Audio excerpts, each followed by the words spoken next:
መጽሐፈ ሩት ምዕራፍ 3 አማቷም ኑኃሚን አለቻት፣ ልጄ ሆይ መልካም እንዲሆንልሽ እረፍት አልፈለግሽምን? አሁንም ከገረዶች ጋር የነበርሽበትን ቦዔዝ ዘመዳችን አይደለምን?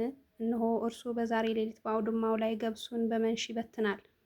እንግዲህ ታጠቢ፣ ተቀቢ፣ ልብስሽንም ተላበሺ፣ ወደ አውድማውም ውረጂ። ነገር ግን መብሉንና መጠጡን እስኪጨርስ ድረስ ለሰውየው አትታዩ። በተኛም ጊዜ የሚተኛበትን ስፍራ ተመልከቺ፣ ገብተሽም እግሩን ግለጪ፣ ተጋደሚም፣ የምታደርጊውንም ሁሉ ይነግርሻል። ሩትም የተናገረሽን ሁሉ አደርጋለሁ አለቻት። ወደ አውድማውም ወረደች፣ አማቷም ያዘዘቻትን ሁሉ አደረገች። ቦዔዝም ከበላና ከጠጣ ሰውነቱንም ደስ ካሰኘ በኋላ በእህሉ ክምር አጠገብ ሊተኛ ሄደ። ሩትም በቀስታ መጣች፣ እግሩንም ገልጣ ተኛች። መንፈቀ ሌሊትም በሆነ ጊዜ ሰውየው ደነገጠ፣ ዘወርም አለ። እነሆም አንዲት ሴት በግርጌው ተኝታ ነበረች። እርሱም ማነሽ አለ። እርሷም እኔ ባሪያህ ሩት ነኝ፣ ዋርሳዬ ነህና ልብስህን በላይ ላይ ዘርጋ አለችው። ቦዔዝም አላት፣ ልጄ ሆይ በእግዚአብሔር የተባረክሽ ሁኚ፣ ባለጠጋም ድሃም ብለሽ ጎበዛዝትን አልተከተልሽምና ከፊተኛው ይልቅ በመጨረሻው ጊዜ ቸርነት አድርገሻልና።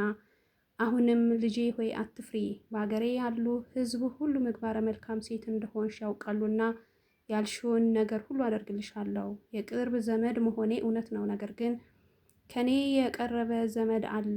ዛሬ ሌሊትም እደሪ፣ ነገም እርሱ ዋርሳ መሆን ቢወድ መልካም ነው፣ ዋርሳ ሊሆን ባይወድ ግን ሕያው እግዚአብሔር እኔ ዋርሳ ሆንሻለሁ።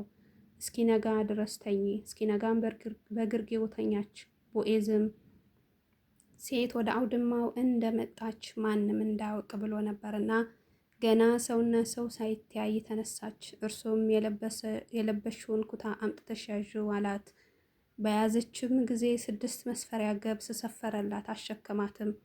እርሱም ወደ ከተማይቱ ሄደ።